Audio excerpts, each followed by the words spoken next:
Hey guys, Cleo here, and welcome to another reading vlog. It is Monday, it is my lunch break. I've just rounded off last week's vlog, and so I'm starting a new one. And so this week, it's like the first full week of the month of August. I am still in the middle of a few things, and I have like in the past 2 days been focusing on Assassin's Quest by Robin Hobb. I am about 566 pages into it, so I do still have like just under 300 pages to go, but I think that I'm gonna put it down throughout the week, and I'll probably pick it up on Saturday and Sunday when I have more time for it, and then I'll pick something like shorter throughout this week, something shorter to kind of finish, because I haven't really finished a whole lot in the month of July. I've been mainly reading a whole lot of chunky fantasies, and I'm feeling like reading something that isn't fantasy for a bit, so I'll probably put that down for the weekend, and then throughout this week be picking up something that is more like literary fiction, general fiction, or even like a contemporary or something like that. We'll just have to see. I haven't made a decision about that yet, but so yeah. Monday, I hate Mondays, but we'll get through this day, and then in the evening I'll pick something up that I will be jumping into. In all of us, in our hearts, there's love and light that we must realize. We need to feel, we need to use this warmth that could make bright our lives. In all of us, in our hearts, there's love and light that we must realize. We need to feel, we need to use this warmth that could make bright our lives.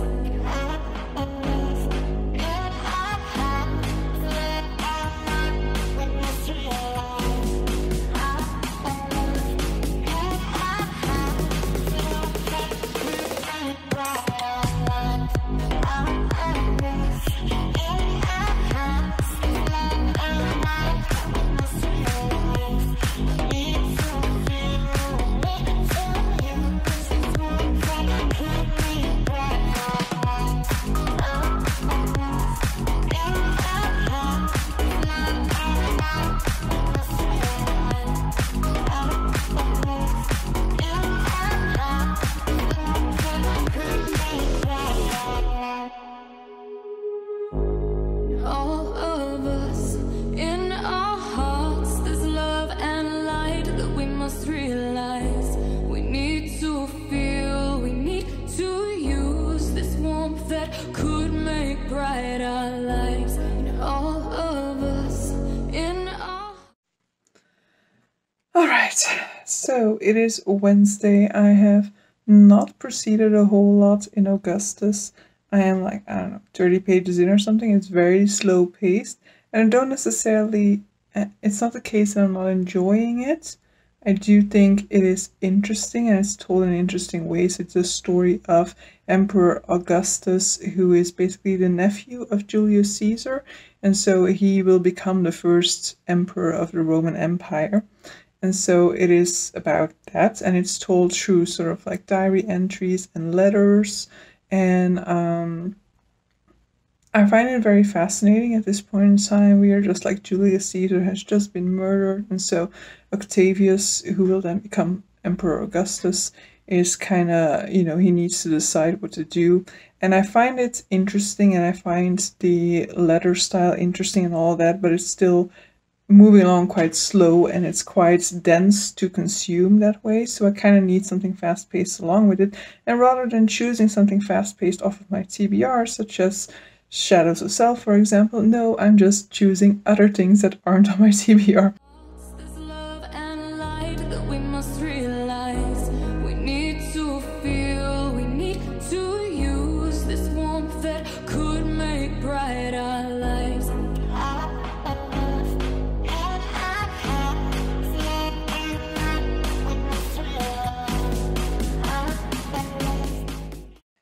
Hey guys, it is Wednesday evening. I am reading Augustus, but I must say that I am still kind of confused about following along to the story from time to time. I'm enjoying the style in which the story is told, because it's told through letters or through diary entries fully, and so we have multiple perspectives telling this story. I think the one perspective we're not actually hearing from is Augustus himself, but I cannot fully keep all these people apart all the time. You know, some of them definitely, but there are just too many people named Marcus, and then something else, you know. So I do not always fully understand or keep track of what side everybody else. There are also quite a lot of Gaius. So here you have like Marcus Brutus and Gaius Cassius raise armies in the east. No idea who these guys are, so I'm not entirely sure whether I should care, whether that is okay for me to forget about all of these things or not, but let's hope so.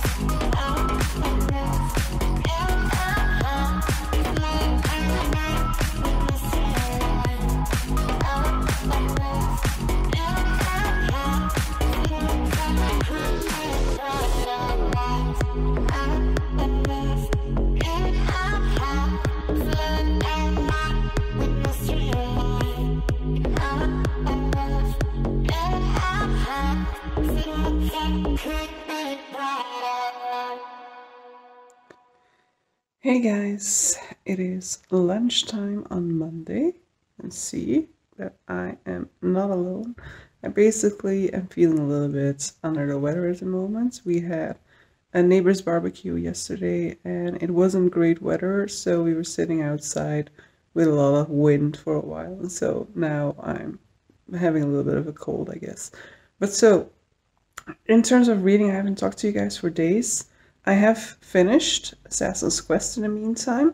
I won't go into it too much here because I didn't talk about it earlier, but I think with that one I just feel like it's a little bit too long, and like it took too long to get to sort of like what I now consider to be the main storyline of this book. So it isn't my favorite within the first series, for example, but I do still very much love Robin Hobb's writing style, though from time to time she does definitely take a very long time to get to the story because she spends a lot of time with every aspect of the book. And so that is great in principle because I really love when authors take their time. But here sometimes I feel like she takes too much time, or that, you know, we could skip certain things a little bit more than she is used to doing in her books. But so yeah, I have finished that one. I have caught up a little bit to Les Miserables. I will say that I was like not really paying attention for a lot of it. I was kind of tipsy at that point in time, and you know, Victor Hugo was really expounding upon a lot of stuff that didn't really have a lot to do with the storyline itself. So I did not really retain a lot of what I listened to yesterday, and still need to kind of figure out where I got to within the book. So whether I'm up to speed or not. Changing the angle slightly here because this was painful for my shoulder. But so yeah, I don't know exactly whether I'm caught up or not, but I don't think I am.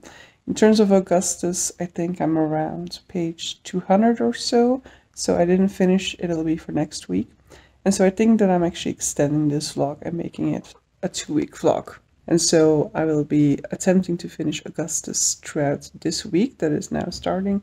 And I think I also want to try and start and finish The Last Man by Mary Shelley.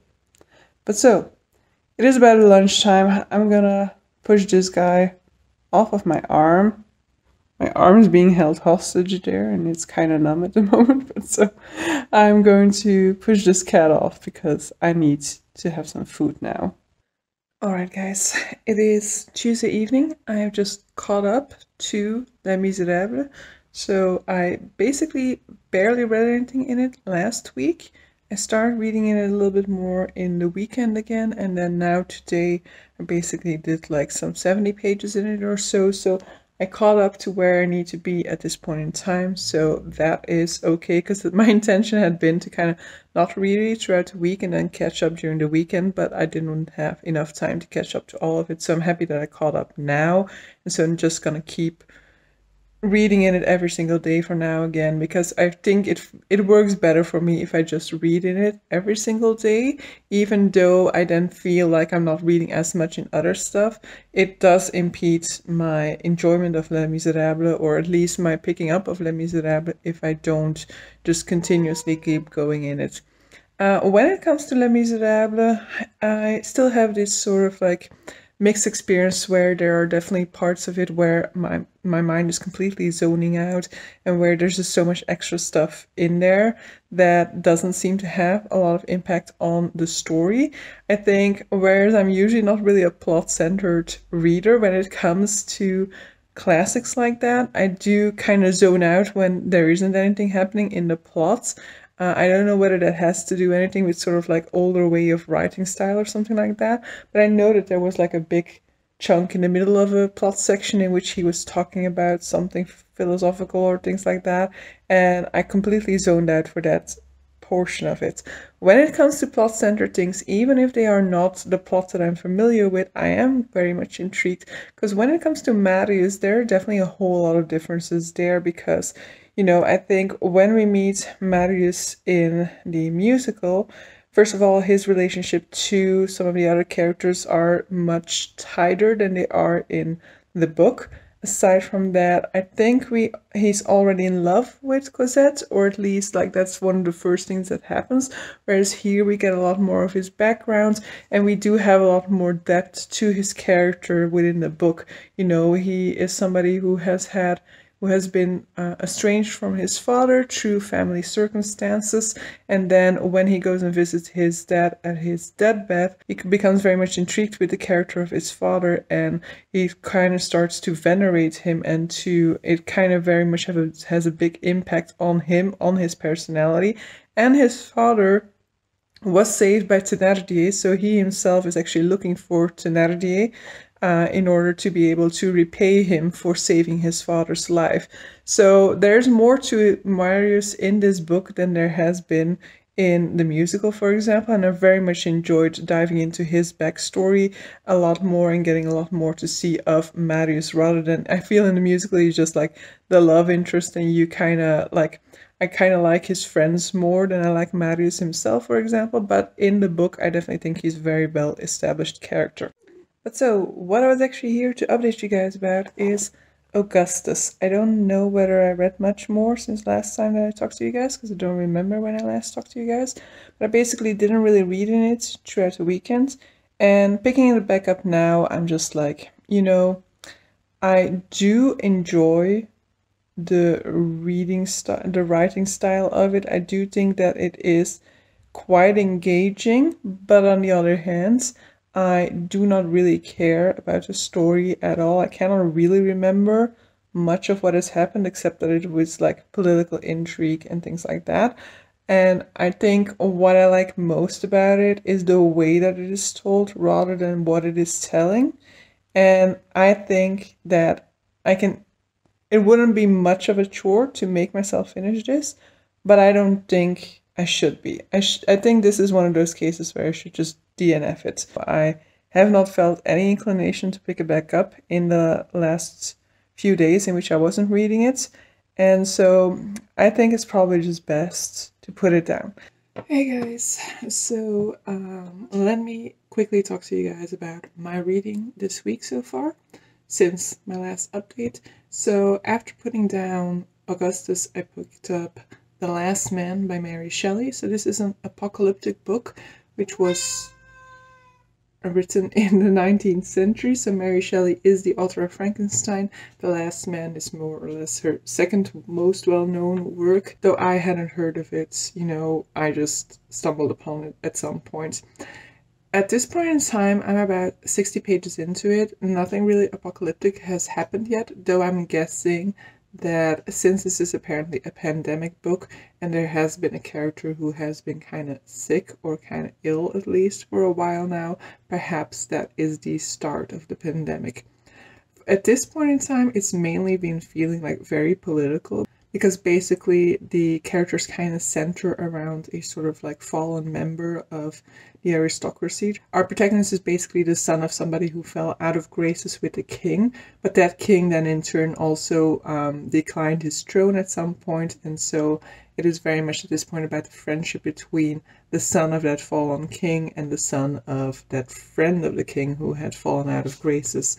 And there's a very like close relationship between the two. There's a lot of loyalty, a lot of love between the two, and it kind of verges on me sometimes wondering whether that's like more than just friendship. And it doesn't help that they often use intercourse to talk about correspondence, or maybe it's intended to be double, but I don't know whether there was already that meaning to the word intercourse at that point in time.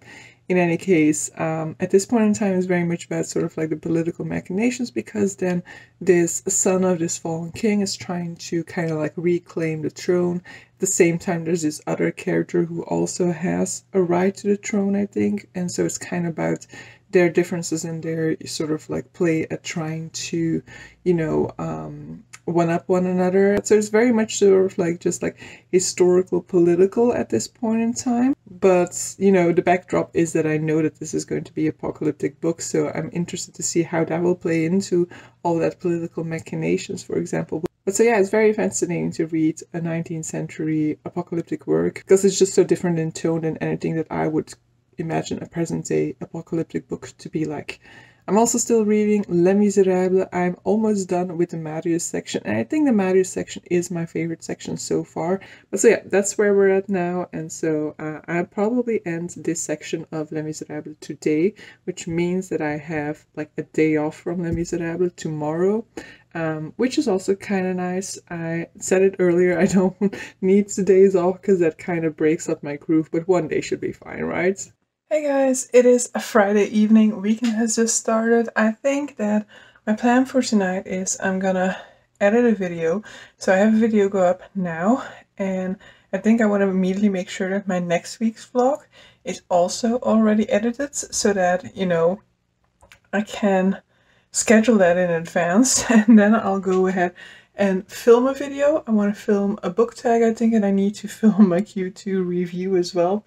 And then I'm going to tackle some administration, but kind of like some binders over there that have some paperwork in it. But, you know, the classification of that paperwork has been a mess for a while, and I want to tackle that. And so add some stuff to it as well. And then, you know, I'll have some of that administrative work done for once, because I'm always procrastinating on that. So, and, you know, that is kind of what I want to do tonight, and hopefully read as well. But so I want to make sure that I get something productive done tonight, because, you know, I'm always having this debate between myself between whether to do something in the weekend or in the week, and I always have in the moment a good explanation for why it should be the other moment. So in the weekend I'm like, yeah, but the weekend should be just fun and relaxing, and I'll just do it in the week. And then in the week I'm like, yeah, but in the weekend I have more time to do it. So now I'm just going to do it tonight, and then I will enjoy, if I get a few things down tonight, I will enjoy my weekend guilt-free. So that's the plan.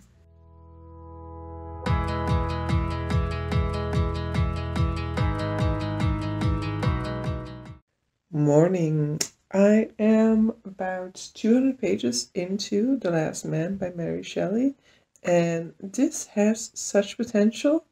Definitely want to watch some videos on it afterwards, because, you know, it is very appropriate to our times at the moment. So The Last Man by Mary Shelley, as I said, is an apocalyptic book, and I think for like the first 150 pages or so, you're not getting anything apocalyptic. So do know that going in. It very much sets up our characters first and kind of really dives into the character dynamics, into their background story, and you really have a very much more character-focused story to begin with. And then, through circumstances, some of our characters end up at Constantinople, current-day Istanbul, and there's a plague going on in that city at that point in time. And then over the course of the following years, we see how more and more this plague is spreading across the world. And we see that sort of like dynamic of people saying like, but it will never reach England, it will never reach the Western world.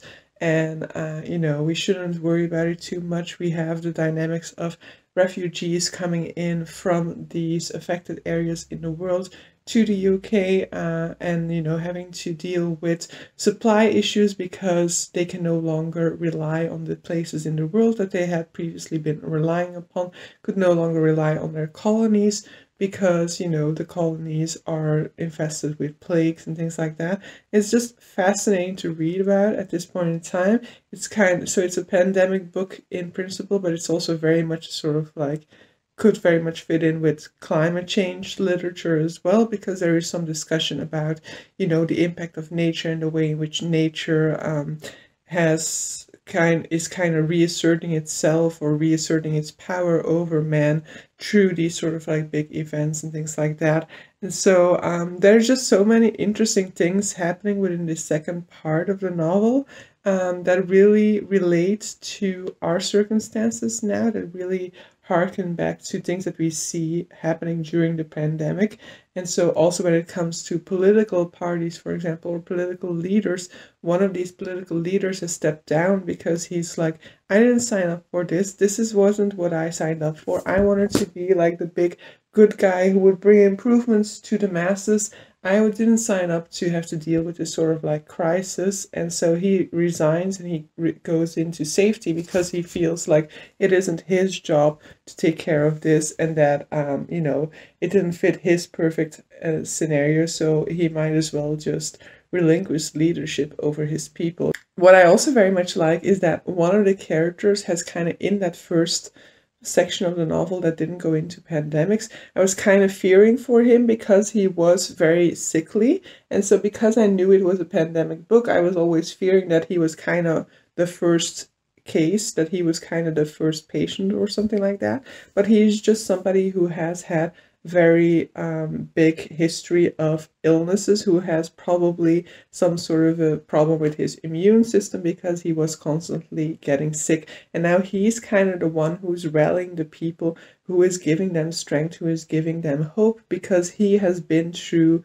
similar circumstances so many times. And so he's kind of becoming the leader role at this point in time. So I love that sort of idea of the weak, the sickly, the people who could potentially be most impacted by this pandemic, be having a leadership role within this book so far. So very much enjoying this section of the novel now, and you know, I'll keep you guys updated. I'm not sure whether I'll still finish it this weekend, because I do still have like 180 pages or something like that to go in it, so that is still a lot.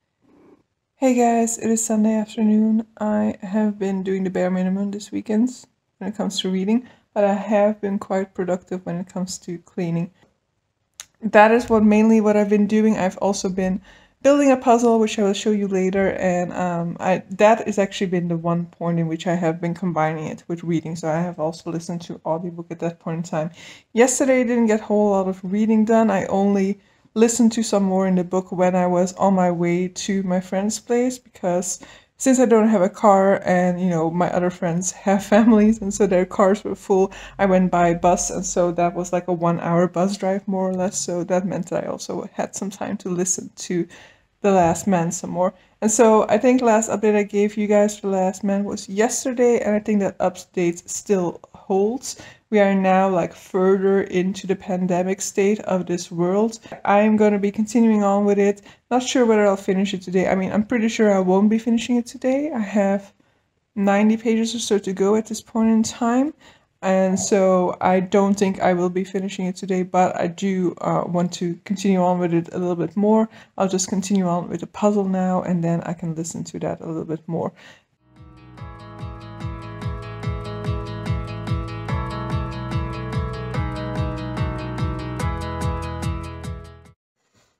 Hey guys, it is Monday morning, almost lunchtime, and I am wrapping up this vlog. Finished The Last Man.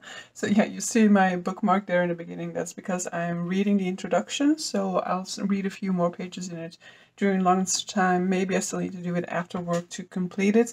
But so the introduction talks a little bit about like the autobiographical aspect of this, because a lot of things have to deal with her life, because for example, she lost some of her children, so she had to deal with the death of her children, so that also comes into play when it comes to this book.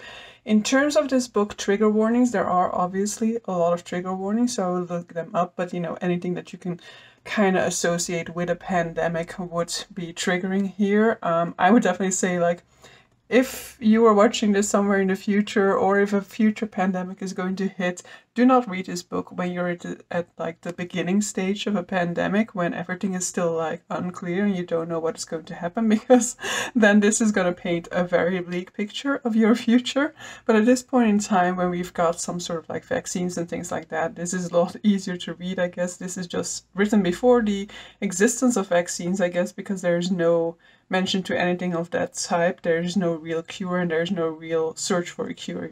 It's basically like, try not to get it because otherwise you won't survive. One other thing that I would say is that it does contain the N-word.